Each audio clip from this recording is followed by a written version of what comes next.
हिंद बच्चों, स्वागत है आप लोगों का क्लास 11 में। पिछले कई दिनों से मेरा वीडियो नहीं आ रहा था क्योंकि मैं अस्वस्थ हो गया था। बहुत बच्चों का यह प्रश्न था कि सर अगला वीडियो आपका कब आ रहा है, अगला लेक्चर आप कब दे रहे हैं। तो बच्चों वो दिन आ गया है। अब आपका अगला लेक्चर और इसके बाद का लेक्चर लगातार जारी रहेगा। मैं पूरी तरह से स्वस्थ तो नहीं हूं, लेकिन फिर भी इतना हूं कि मैं आप लोगों को पढ़ा सकूं। आप लोग ऊपर वाले से दुआ कीजिए कि मैं ठीक ठाक रहूं और आपके लिए मेहनत करता रहूं। तो जैसा कि आप लोगों को पता होगा कि पिछले वीडियो के माध्यम से हम लोग ज्योमेट्रिक प्रोग्रेशन को शुरू कर चुके थे। ज्योमेट्रिक प्रोग्रेशन में एक्सरसाइज 12A को भी शुरू कर चुके थे। अगर वो वीडियो आप लोग नहीं देखे हैं तो वो निश्चित देख ले, क्योंकि ज्योमेट्रिक प्रोग्रेशन का जितना भी बेसिक चीज होता है, बेसिक जानकारियां होती हैं, वो सारी जानकारियां हमने उसमें दे दी हैं। आपको याद होगा कि ज्योमेट्रिक प्रोग्रेशन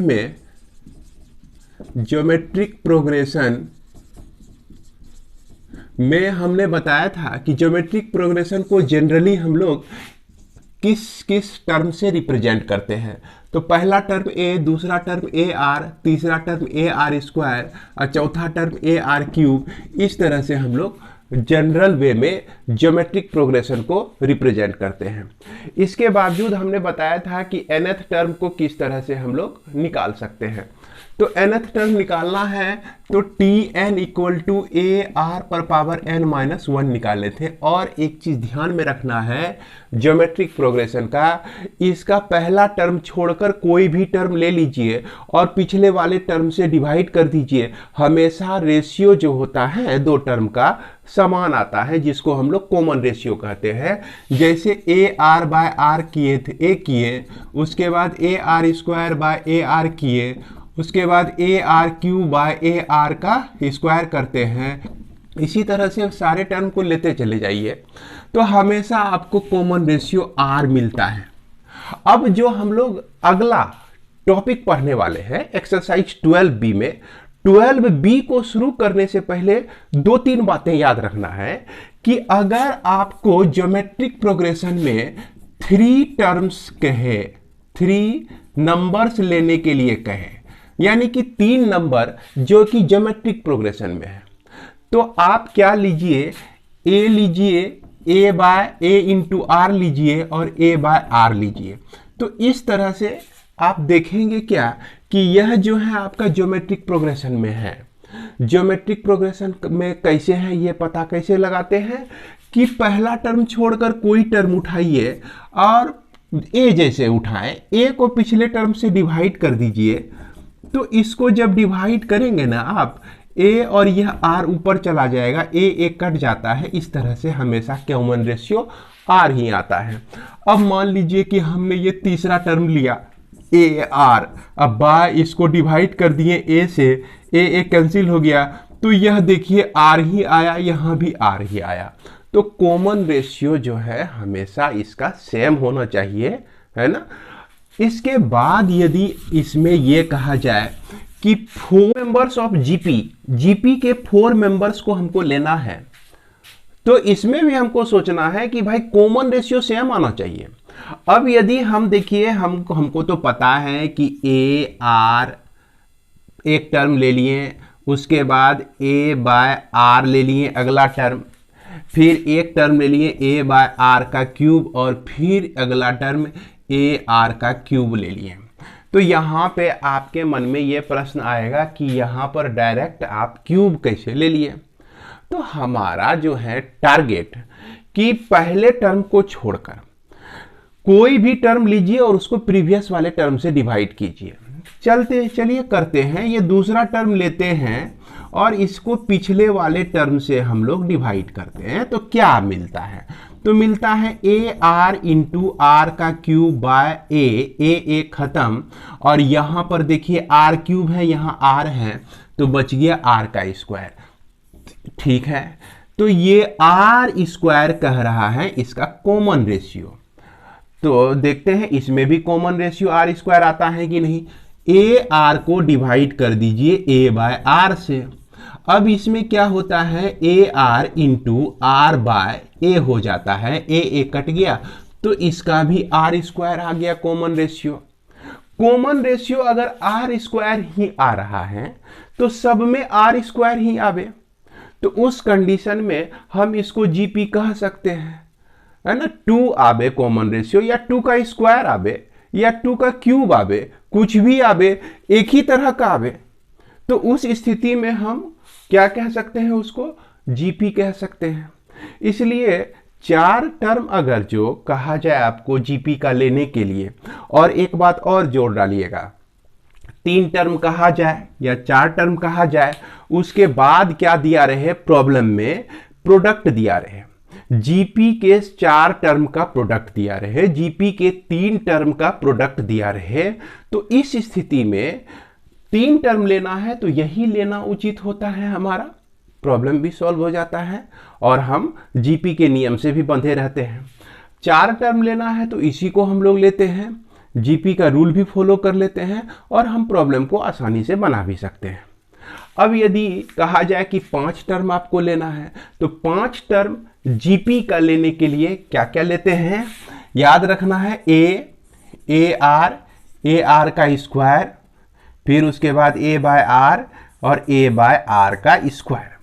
इसमें क्या है कि पहले टर्म को छोड़कर दूसरा टर्म को पहले टर्म से डिवाइड कीजिए, तीसरे टर्म को दूसरे टर्म से डिवाइड कीजिए, फिर चौथे टर्म को तीसरे टर्म से डिवाइड कीजिए, तो हमेशा कॉमन रेशियो सेम आता है, चाहे वह आपका आर हो या आर स्क्वायर हो। इसमें आर आएगा तो सभी स्थिति में आर ही आपका मिलता जाएगा। तो उम्मीद है कि आप इसे समझ गए। इसे याद रखने के लिए बहुत मुश्किल नहीं है, इसे आप इस बात को दिमाग में बिठाइए कि किस स्थिति में जैसे ए बाय आर ए और ए आर लेना है, और किस स्थिति में A by R cube A by R A R और ए आर क्यूब लेना है। आप लेने के बाद भी वेरीफाई कर लीजिए कि भाई कॉमन रेशियो सेम आता है कि नहीं।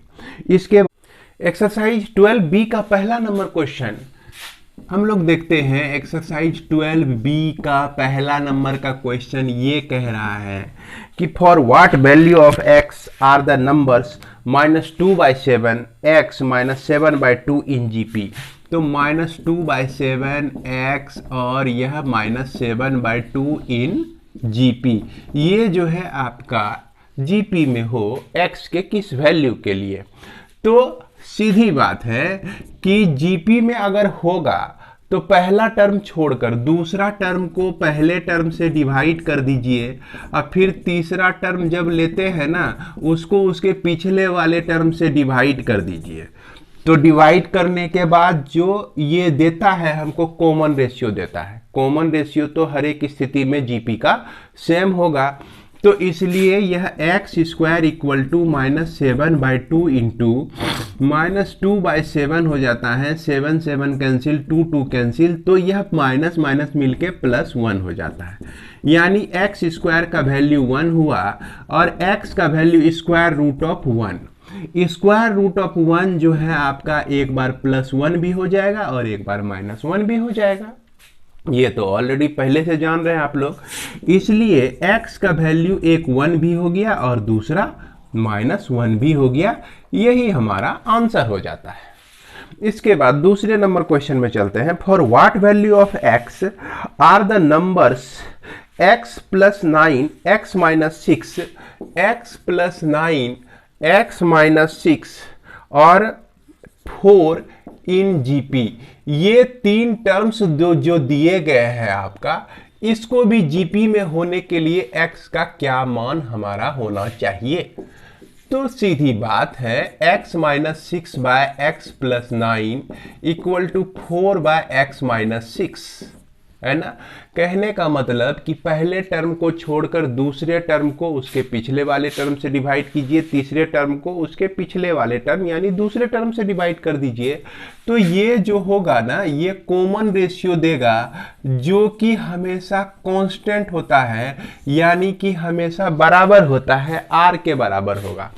अब इसको सॉल्व करते हैं तो x माइनस 6 का होल स्क्वायर, अब 4 इंटू एक्स प्लस 9, ये हो गया आपका एक्स स्क्वायर माइनस 12x, अब plus 36 equal to 4x plus 36 यहाँ खत्म हो गया, तो x square minus 16x equal to 0। देखिए अब इसको तो आप सॉल्व कर ही सकते हैं, ये x into x minus 16 equal to 0, either x equal to 0 और x इक्वल टू प्लस 16, यानी कि x का वैल्यू 0 भी हो सकता है और 16 भी हो सकता है, दो वैल्यू हमको इसमें प्राप्त हो जाता है।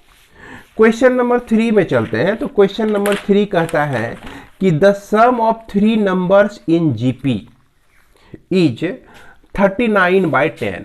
जीपी के 3 नंबर जो दिए गए हैं उसका जो सम है 39/10 है।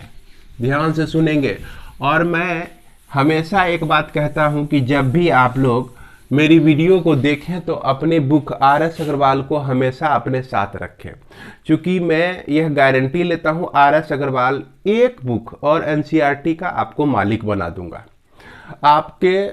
आपको इतना एहसास होगा और आपको इतना विश्वास होगा कि मैंने RS अग्रवाल बुक को और NCERT बुक को शुरू से अंत तक बनाया है। क्योंकि NCERT बुक मैं इसलिए भी बोल रहा हूं क्योंकि अगर RS अग्रवाल आप बना लेते हैं तो NCERT के सारे प्रॉब्लम को बड़ी आसानी से बना सकते हैं। मतलब कि 95%, 90 to 95% NCERT का प्रॉब्लम आपको RS अग्रवाल में मिल जाएगा। और RS अग्रवाल के बेसिक को अगर आप सीख गए हैं, ठीक तरह से जान गए हैं, तो NCERT के 5% छूटे हुए प्रॉब्लम को भी आप बना सकते हैं। इसके बाद क्या कहता है कि the sum of 3 numbers in GP is 39/10 and their product is 1, find the numbers. तो 3 नंबर जहां आता हो और वहां पर प्रोडक्ट दिया रहे, तो वैसी स्थिति में हम लोग क्या लेते हैं, जीपी के नंबर्स को, let the 3 numbers of GP are a by are into A और ए आर, हम ये 3 नंबर हमेशा चूज करते हैं। बताया था क्यों चूज करते हैं, शुरू में ही बताया। अब देखिए कि इसका प्रोडक्ट, इसका सम जो है, पहले बार में इसका सम जो दिया गया है आपका 39/10 दिया गया है, अकॉर्डिंग टू क्वेश्चन लिख दीजिए। उसके बाद इसका product a by are into A r, ये आपका दिया गया है 1। 1 जब दिया गया है तो चलिए पहले इसी को सॉल्व कर लेते हैं। यहां आर खत्म हो गया, a का क्यूब इक्वल टू 1 आया, तो a का क्यूब इक्वल टू यदि 1 है तो a का क्यूब इक्वल टू 1 का क्यूब लिखने में भी कोई बेजाय नहीं है ना, अनपच नहीं होने वाला है, बात बराबरे है। तो इसलिए a का जो वैल्यू हो गया ये आपका 1 निकल गया। अब इस a का वैल्यू इक्वल टू 1 को हाथ में उठाइए और उसको यहाँ पे पटक दीजिए, तो यहाँ पर आपका हो गया कि पुटिंग, यहाँ इस तरह से लिखना है, putting a equal to 1 in the equation first, ये मान लीजिए फर्स्ट है, ये मान लीजिए सेकेंड है। तो फर्स्ट में जब रखते हैं तो 1 by are plus 1 plus r equal to 39/10 आता है। इसको सॉल्व करना है बच्चों, 1 प्लस आर का स्क्वायर इक्वल टू 39/10। तो ये हो गया 10 प्लस 10r प्लस 10r का स्क्वायर इक्वल टू 39r हो गया। अब यह 10r का स्क्वायर और 39 को जब आप इधर लाएंगे ना, इसको तो सॉल्व कर ही सकते हैं, 39 को जब इधर लाएंगे ना तो ये आपका -29r प्लस 10 इक्वल टू 0। अब 10 इंटू 10 ये होता है आपका 100 और 25 इंटू 4 ये भी होता है 100। ऐसा क्यों किए भाई? क्योंकि ये जो है आपका क्वाड्रेटिक इक्वेशन है। देखिए ध्यान से देखिए, ये कैसा इक्वेशन है? क्वाड्रेटिक इक्वेशन है। तो क्वाड्रेटिक इक्वेशन का रूल यही कहता है कि स्प्लिट कीजिए, बीच वाले फैक्टर को जो है आप तोड़कर उसको मोड़कर उसको जोड़कर सॉल्व कीजिए। तो बस हमने यहाँ पर सिर्फ तोड़ा है, मतलब दो भाग में बना दिया है इसको। देखिए भाई, मैथ में ही तोड़ जोड़ कीजिएगा, कहीं बाहर में किसी दोस्तों के साथ, किसी लड़कों के साथ अब हड्डी में तोड़ने लगिएगा। तो यहाँ पर हम क्या करते हैं, 5r जब कॉमन लिए तो 2 माइनस 2r माइनस 5 हो गया। अब माइनस 2 कॉमन लिए तो 2r माइनस यह 5 इक्वल टू 0। इस तरह से 2r माइनस 5 और यह 5r माइनस 2 इक्वल टू 0। अब क्या लिखेंगे, either 2r minus 5 equal to 0 और 5r माइनस 2 इक्वल टू 0। इस तरह से r का वैल्यू 5/2, यहाँ r का वैल्यू 2/5। अब देखिए r का दो वैल्यू मिल गया और 3 टर्म्स हमारा a by r a r है। तो क्या क्या है, a बाय आर है, a है और a आर है, a बाय आर है, a है और a आर है। क्या करेंगे हम लोग, एक बार a का वैल्यू 1, देखिए a का वैल्यू जो है हमारा क्या निकला है, 1 निकला है। तो 1 और r का वैल्यू 5/2 इसमें रख देते हैं। तो 1/5/2, अब फिर उसके बाद 1, फिर उसके बाद 5/1 इंटू 5/2 आता है। तो इसको जब सॉल्व करेंगे ना तो 2/5 और 1 और यह 5/2 आपका मिल जाएगा। और जब इसको सॉल्व करेंगे तो यह 5/2 और 1 ये 2/5 मिल जाएगा। तो ये 3 टर्म जो है यह मांग रहे थे, 3 नंबर्स मांग रहे थे जीपी का, लेकिन हमने 3 नंबर्स दो सेट में इसको दे दिया आंसर। बात समझ में आ रही है, दो सेट में इसका आंसर हमने किया है। इसके बाद हम लोग आगे बढ़ते हैं, कहता है कि the sum of first 3 terms of GP is -13/12 and their product is -1। Same problem, तीसरा जैसे बनाए आप कि इसका सम जो है 13/12 दिया गया है और यहाँ पर प्रोडक्ट -1 दिया गया है। एक चीज आपको इसमें दिक्कत आएगी, यहाँ पर देखिए आप क्वेश्चन नंबर 4 में आपका क्या आएगा कि इसका प्रोडक्ट क्वेश्चन नंबर 4 में a by are into A R equal to -1 आएगा। अब यहाँ पर a का वैल्यू कैसे निकालिएगा, तो a का वैल्यू निकालने के लिए r तो कैंसिल, यह a³ इक्वल टू -1 आ जाएगा। अब क्या करेंगे, अब क्या करेंगे कि a³ लिखिए, अब -1 का क्यूब लिखिए, कोई फर्क नहीं पड़ता है, कोई फर्क नहीं पड़ता है। इसलिए a का जो वैल्यू हो जाएगा -1 हो जाएगा। ध्यान रखिएगा, तीसरे नंबर को जो बनाए उसमें a का वैल्यू 1 आया और चौथे नंबर में जब a का वैल्यू निकालिएगा आप तो क्या आएगा, आपका -1 आ जाएगा। बढ़ते हैं आगे हम लोग क्वेश्चन नंबर 5 के तरफ। इसमें भी वही बात है, थोड़ा सा इसमें जो होगा आपको प्रोसेस सॉल्व करने में हो सकता है दिक्कत हो। चलिए मैं इसको बनाता हूं। ये क्वेश्चन नंबर आपका 5, find the 3 numbers in GP whose sum is 38 and whose product is, बस वही बात है, 3 नंबर दिया है और उसके बाद प्रोडक्ट भी दिया गया है। तो 3 नंबर कौन कौन सा लेना है, ये क्वेश्चन नंबर 5 देखिए भाई, बुक अपने पास रखिएगा। Find the 3 numbers of GP whose, तो क्या करते हैं, नंबर्स हम लोग मान लेते हैं 3 नंबर्स ऑफ जीपी। ये लेट लिख दीजिए भाई, a बाय आर, a और a आर कहता है a by are plus a r equal to 38 है, यानी सम इतना दिया गया है। और इसका प्रोडक्ट यानी ये इक्वेशन नंबर 1 और a by are into A R equal to दिया गया है आपका 1728 यानी 1728 दिया गया है। तो अब यहाँ पर आर आर तो हमेशा कैंसिल होगा, ए क्यूब इक्वल टू 1728। अब ये ए क्यूब 1728 को आप क्या करेंगे, फैक्टराइज करेंगे। तो जब इसको फैक्टराइज करेंगे ना, तो ये आपका देखिए 12 इंटू 12 इंटू 12, 12 को आप 3 बार मल्टीप्लाई कर दीजिए, तो देखिए ये इतना आ जाएगा, यानी कि 12 पर पावर क्यूब जो है ये 1728 होता है। मल्टीप्लाई करके देख लीजिए। इसके बाद a का जो वैल्यू हो गया 12 हो गया। चलिए a का वैल्यू हमारा 12 निकल गया। अब क्या करेंगे हम लोग, a का वैल्यू जो है इक्वेशन 1 में रख देंगे। तो 12 by are plus 12 r equal to 38। इसमें क्या करते हैं कि यह आपका 12 अभी कॉमन ही रहने देते हैं, कॉमन ले लेते हैं, और इसके बाद जो बच जाता है हमारा 1 by are plus 1 plus r equal to 38। कुछ कट जाएगा, ये आपका 1 और 19 बार में कट जाएगा, ये 6 बार में कट जाएगा, और 6 बच गया इधर।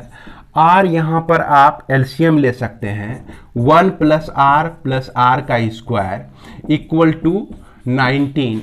अब यह देखिए, इसको सॉल्व करेंगे तो 6 इंटू 1 6 आर, और 6 आर का स्क्वायर इक्वल टू 19 आर हो जाता है। इस तरह से हमको प्राप्त होता है। अब यहाँ पर 19 आर को लेफ्ट साइड लाएंगे ना, तो देखिए इस इक्वेशन में क्या हो जाएगा, ये इक्वेशन आपका क्या बन जाएगा, और ये इक्वेशन जो बनेगा ना क्वाड्रेटिक इक्वेशन बनेगा। याद कीजिए, क्वाड्रेटिक इक्वेशन को आप लोग क्लास 10 में पढ़े हुए हैं, उसको किस तरह से सॉल्व करते हैं जानते हैं आप लोग। तो ये एक मिला हमको 6 आर का स्क्वायर, अब माइनस 13 आर अब प्लस 6 इक्वल टू 0। अब यह क्वाड्रेटिक इक्वेशन है, तो इसको आप इस तरह से लिखिए, प्लस 6 इक्वल टू 0, यानी कि -9 -4 मिलकर -13 होता है। अब -9 इंटू -4 करेंगे तो वो 36 होता है, यानी कि 6 इंटू 6 भी 36 होता है। तो यहां पर 2r अगर कॉमन ले लेते हैं तो 3r माइनस, माफ करेंगे 3r कॉमन ले लेते हैं तो 3 2 जा 6 माइनस 3 3 जा 9, और 2 कॉमन ले लेते हैं तो यहां पर 2r माइनस 3 इक्वल टू 0, यानी कि 3r माइनस 2 और यह 2r minus 3 equal to 0। Therefore r का जो वैल्यू आता है 2/3 आता है एक, और r का वैल्यू एक 3/2 आता है। हमको जो है माना हुआ है जीपी का 3 टर्म क्या क्या माने हुए हैं, a बाय आर, उसके बाद a और ar। a का भी वैल्यू रख देना है, a का वैल्यू आपका 12 है, a का वैल्यू 12 है, तो 12 बाय आर का वैल्यू 2/3, फिर उसके बाद 12 लिखिए, 12 इंटू 2/3। इधर भी देखते हैं, a बाय आर है, a है, a आर है आपका, तो 12/3/2 हो गया, 12 हो गया, और यह आपका 12 इंटू 3/2, ये 6 बार में कट जाएगा। यहाँ यह कट जाएगा 4 4 तिया 12, और यह आपका 3 ऊपर गया 6 तिया 18, 12 और 8, और इधर आपका सॉल्व करेंगे तो 8 12 और यह आपका 18, ये नंबर्स निकल जाएंगे हमको जीपी के। इसने कहा था एक ही, हमने निकाल के दे दिया 2। तो इस तरह से बड़ी आसानी से हम लोग निकाल सकते हैं, क्वेश्चन नंबर 5 को भी सॉल्व कर सकते हैं। इसके बाद बढ़ते हैं, आर.एस. अग्रवाल बुक अपने पास रहे, और जहां भी बैठे सीधा बैठे, है ना, जैसे तैसे बैठ के वीडियो नहीं देखें, पढ़ाई की बात हो रही है इसीलिए, है ना, सीधा बैठे और लंबा लंबा सांस ले। लंबा लंबा सांस लेने से स्वास्थ्य भी ठीक रहता है, और कोई दिक्कत भी नहीं होती है ना। क्वेश्चन नंबर 6 में क्या कह रहा है? तो क्वेश्चन नंबर 6 में कह रहा है कि find 3 numbers of GP whose sum is 65 and whose product is 3375, same as question number आपका 5 जैसा आपने बनाया उसी तरह से भी क्वेश्चन 6 भी आपका बन जाएगा। यहां भी आपका सम दिया गया है और उसके बाद प्रोडक्ट दिया गया है। और एक चीज को नोट कीजिए, 3375 जो है ना आपका, तो 3375 जो है 15 पर पावर क्यूब के बराबर है। 3375 इसमें नोट कीजिए, यह 15 का क्यूब है बच्चों। ये आप यूज कर लीजिएगा रिजल्ट 6 को सॉल्व करने में। और उसके बाद जो है बहुत ईजी है, कोई दिक्कत नहीं होगी बनाने में। क्वेश्चन नंबर 7 थोड़ा सा अलग है, क्या कि the sum of 3 numbers of in GP is 21। तो किसी जीपी के 3 नंबर का सम 21 दिया गया है और कहता है कि सम ऑफ देयर स्क्वायर्स इज 189। इसके स्क्वायर का सम, हर एक टर्म का स्क्वायर कर दिए फिर उसके बाद सम निकालते हैं, तो वह जो है आपका 189 दिया गया है। तो ये नंबर्स कौन कौन से हैं? तो ये नंबर 3 ही टर्म है और जीपी का है। और यहाँ पर एक चीज हम क्या करते हैं कि 3 टर्म जब भी लेना होता है तो क्या लेते हैं, ए बाय आर, ए और ए आर को ले लेते हैं। अब यहाँ पे पूछेंगे कि सर प्रोडक्ट में होता है तभी ना लेते हैं ऐसा, तो ऐसी बात नहीं है। प्रोडक्ट अगर हो तो ये नेसेसरी हो जाता है। क्या हो जाता है? ये नेसेसरी हो जाता है। अगर आपका सम में दिया रहे तो आप ऐसा लेके भी बना सकते हैं, यहाँ कोई दिक्कत नहीं है। तो अब इस तीनों का सम जो है दिया गया है 21। अब देखिए तो इसको हम क्या लिख सकते हैं, अगर ए कॉमन ले लें तो यहाँ से बचा 1 by are plus 1 plus r equal to कितना बच गया, 21। ये इक्वेशन नंबर हम लोग 1 मान लेते हैं। इसको इक्वेशन क्या ले लेते हैं, 1 ले लेते हैं। इसके बाद कहता है कि हर एक टर्म का स्क्वायर करने के बाद जब इसका सम करेंगे तो वह 189 के बराबर होगा। तो चलिए 189 के बराबर लिख दिए। अब फिर से हम क्वेश्चन नंबर 1 को, इक्वेशन नंबर 1 को लेते हैं और इसमें क्या कर देते हैं, स्क्वायरिंग कर देते हैं, बोथ साइड स्क्वायर कर देते हैं। स्क्वायर करते हैं तो ऐसे ही ना लिखते हैं भाई, 21 का स्क्वायर 441 होता है, ये तो जान ही रहे हैं। अब स्क्वायर किए तो a प्लस बी प्लस सी का होल स्क्वायर का फॉर्मूला तो आपको पता है। तो फट से हम लोग इस तरह से लिख सकते हैं, a square plus b square plus c square plus 2ab plus 2bc plus 2ca। इस तरह से हम लोग लिख दिए और इसमें क्या कर लिए, सबके साथ 2 आता ही था, 2 को हमने कॉमन ले लिया, इक्वल टू 441 हो जाता है। अब यहां पर देखिए ये जो आपका नक्शा है इस नक्शे से मिलता जुलता है ना।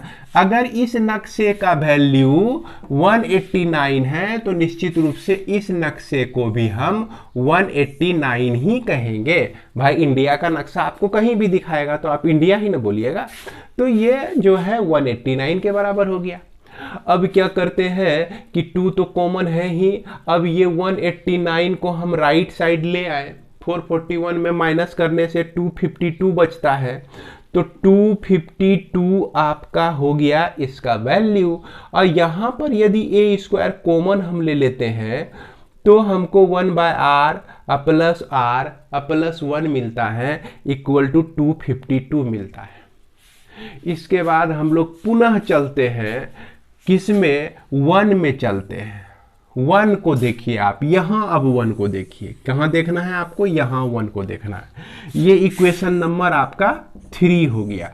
क्या करते हैं कि 3 को डिवाइड कर देते हैं इक्वेशन नंबर 1 से, तो यह 2a का स्क्वायर और 1 plus r plus 1 by r है ना, 1 plus r plus 1 by r, या 1 बाय आर प्लस, इसी तरह से लिख देते हैं हम लोग जिस तरह से लिखा हुआ है, 1 बाय आर प्लस 1 इक्वल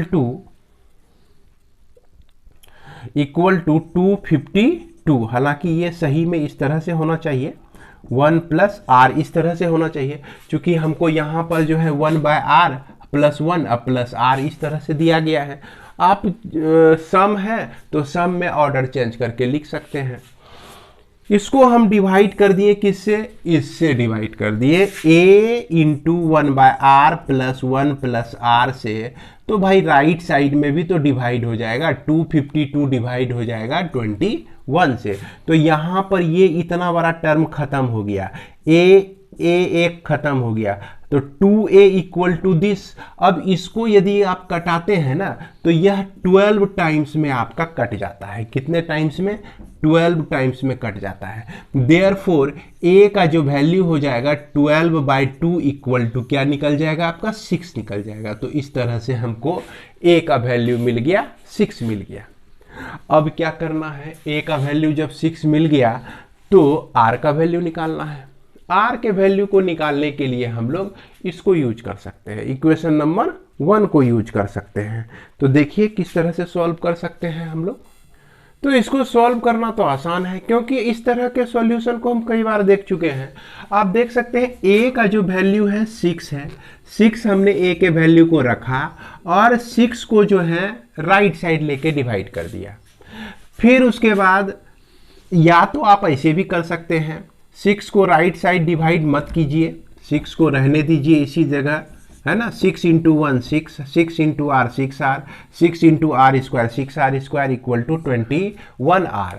अब यहाँ पे आपके मन में जरूर क्वेश्चन आएगा कि सर 6 को जब लाए थे इधर तो फिर काहे छोड़ दिए।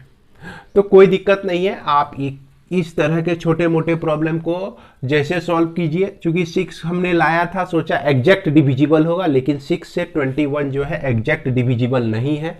फिर बाद में हमको इधर वाले टर्म को इधर लाके मल्टीप्लाई करना ही पड़ता, तो इसीलिए डायरेक्ट मल्टीप्लाई कर दिए भाई। अब यहाँ पर देखिए 21r, ये r जो है 21r, इसको सॉल्व किए तो 6r² minus 15r plus 6 equal to 0। अब 15r को हम तोड़ेंगे, क्वाड्रेटिक इक्वेशन है ये, तो 12r माइनस 3r में इसको ब्रेक कर दीजिए, फिर कॉमन लीजिए तो r का वैल्यू 1/2 आता है और एक r का वैल्यू जो है 2 आता है। तो जब हम r का वैल्यू है ना 2 लेते हैं तो इससे मिलने वाला नंबर ये हो गया 3, 6 और 12 हो गया। अगर हाफ लेते हैं तो 12, 6 और 3 हो गया। अब इसको वेरीफाई करके भी देख लीजिए कि 12 प्लस 6 प्लस 3 21 होता है कि नहीं। कम से कम एक बार तो वेरीफाई कर ही सकते हैं ना कि कितना आंसर आया। तो इस तरह से हम लोग क्वेश्चन नंबर 7 को भी बना सकते हैं। इसके बाद हम लोग देखते हैं क्वेश्चन नंबर 8 को पढ़ के देखते हैं आप लोगों से बनने वाला है कि नहीं। अगर नहीं बनने वाला होगा, डाउटफुल होगा, तो मैं उसे भी सॉल्व करूंगा। क्वेश्चन नंबर 8 में कहता है कि the product of 3 numbers in GP is 216। If 286 is added to them in that order we get an AP. हाँ, ये थोड़ा सा अलग है। कहता है कि product of 3 numbers of GP, 8 में जो है 3 नंबर्स अब हमको बताने की जरूरत नहीं है, क्या लेना है यह पता है। अकॉर्डिंग टू क्वेश्चन जो है AR into A R equal to दिया गया है 216 और यह A³ R खत्म हो जाता है 216, तो यह 6 का होल क्यूब होता है। देयरफॉर A का वैल्यू निकल गया आपका 6।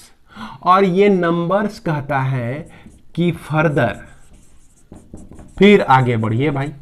कहता है A/R और AR में अगर हम रेस्पेक्टिवली पहले टर्म के साथ 2 ऐड कर दें, दूसरे टर्म के साथ 8 ऐड कर दें और तीसरे टर्म के साथ हम 6 ऐड कर दें, इस तरह से ऐड अगर कर देते हैं तो ये जो टर्म्स होता है क्या हो जाता है, इन AP में हो जाता है। किस में हो जाता है भाई, AP में हो जाता है।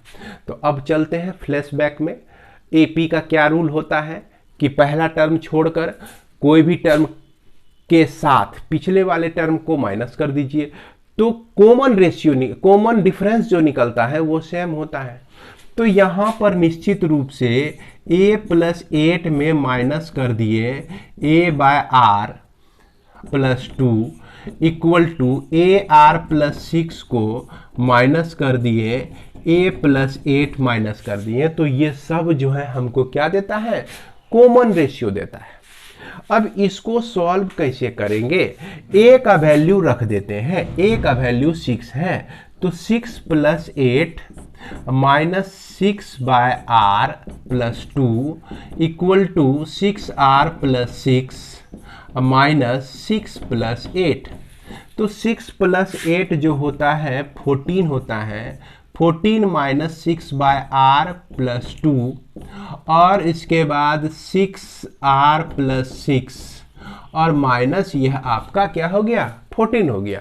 अब इसको तो सॉल्व कर ही सकते हैं आप लोग, तो इसको हम लोग इस तरह से सॉल्व करेंगे। देखिए इस तरह से, ये आपका 14 जब लेफ्ट साइड आ जाएगा, 14 प्लस 14 28 होता है, और इसको जो है राइट साइड लेके चले गए, है ना, तो राइट साइड लेके चले गए तो 6r plus 6, 6 by are plus 2 था, अब 6 प्लस 2 मिलके 8 हो गया, 8 को हमने लेफ्ट साइड ले आया, 28 में 8 माइनस हो गया तो 20 बचा।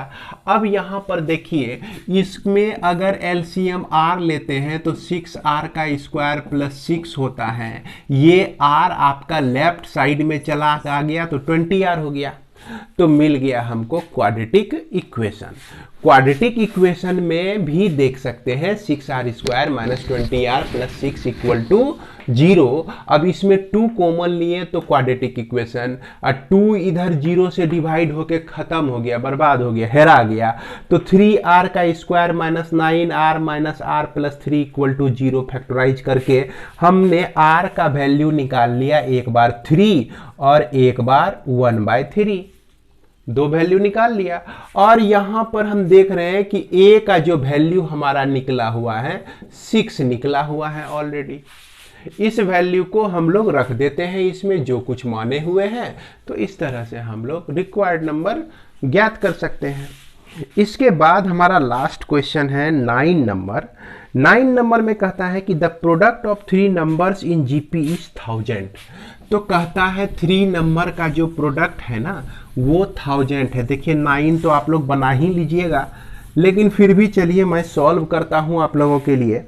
ये 3 नंबर का product A R into A R equal to ये आपका 1000 है। आर बर्बाद हो गया, ए का cube equal to 1000, therefore A equal to 10 निकल जाएगा। भाई इसमें तो दिक्कत नहीं है, होगा सब बच्चा बोलता होगा कि हाँ ना 10 ही होगा सर, इसमें कोई डाउट नहीं है। अब क्या कहता है कि if 6 is added to the second number, second number के साथ 6 ऐड कर दिए, and 7 is added to the third number, we get an AP. Same पिछला वाला ही प्रॉब्लम। अगर सेकेंड नंबर में हम जैसे कि आपका ये 10 निकल गया, तो यह जो आपका एपी है जीपी क्या है, 10/r है और 10 है और 10r है। अब यह एपी कब बन जाता है भाई, 10/r रहने दिए, सेकेंड नंबर में हम 7 ऐड कर दिए। क्या ऐड कर दिए, 7 ऐड कर दिए, तो माफ करेंगे सेकेंड नंबर में 6 ऐड कर दिए, तो यह 10 प्लस 6 हो गया। और तीसरे नंबर में हमने 7 ऐड किया है, तो 10r प्लस 7 है ना। तो ये हमारा किस में बन गया, एपी में बन गया। तो एपी में बन गया तो एपी का रूल फॉलो करेगा ना, तो एपी का रूल फॉलो करवा देते हैं इसको। और एपी का रूल अगर आपको याद होगा तो हम डायरेक्ट ऐसे भी लिख सकते हैं, 2 into 10 plus 6 equal to 10/r plus 10r plus 7, ऐसे भी लिख सकते हैं बच्चों, इसमें कोई डाउट नहीं है। अब ये जो हो गया आपका 16 दूना 32 equal to 10/r plus 10r plus 7, ये 7 आ गया लेफ्ट साइड, तो 32 में 7 घट गया तो बच गया 25। देखिएगा, ध्यान दीजिएगा, ये 7 हमने काट दिया है तब ये 25 लिखा है हमने। अब इसको जब सॉल्व करेंगे तो हमको मिलेगा द्विघात समीकरण, हिंदी में द्विघात समीकरण और इंग्लिश में जो है क्वाड्रेटिक इक्वेशन मिलेगा। तो यह 25 को हम लिख सकते हैं 10 प्लस 10r का स्क्वायर बाय r स्क्वायर, तो यह हो गया 10r square plus plus 10 equal to 25 R. 25 माफ करेंगे आर हो जाएगा। अब 25 को इधर से उठा के यहाँ पे रख दिए तो ये हमारा मिल गया क्वाड्रेटिक इक्वेशन। 5 दूना 10 R square 25 25 plus 2 equal to 0। क्या किए भाई, 5 कॉमन ले लिए और 5 को यहाँ से उठा के यहाँ डिवाइड कर दिए और यह बराबर 0 के ही हो गया हमारा। इसके बाद जो है 2r का square minus 4r minus r plus 2 equal to 0 लिख सकते हैं। 2r कॉमन लिए तो r माइनस 2 हुआ, अब फिर r माइनस 2 इक्वल टू 0 हो गया। देयरफॉर r का वैल्यू एक 2 निकल जाएगा, 1/2 निकल जाएगा। और रिक्वायर्ड नंबर जब आप निकालेंगे तो रिक्वायर्ड नंबर जो है 5, 10 और आपका 20 निकल जाएगा, या नहीं तो 20 और 10 और यह 5 निकल जाएगा। देखिए यह जीपी में है, निश्चित रूप से यह जीपी में है, बड़ी ध्यान से देखिए, है ना। तो जीपी कैसे पहचानेंगे ये तो आप जान ही रहे हैं। तो इसी के साथ जो है हमारा एक्सरसाइज 212B जो है समाप्त होता है। उम्मीद करते हैं कि आपको यह पसंद आया होगा, समझ में आया होगा, और इसी के साथ मैं विदा लेता हूं। मिलते हैं हम लोग अगले वीडियो में।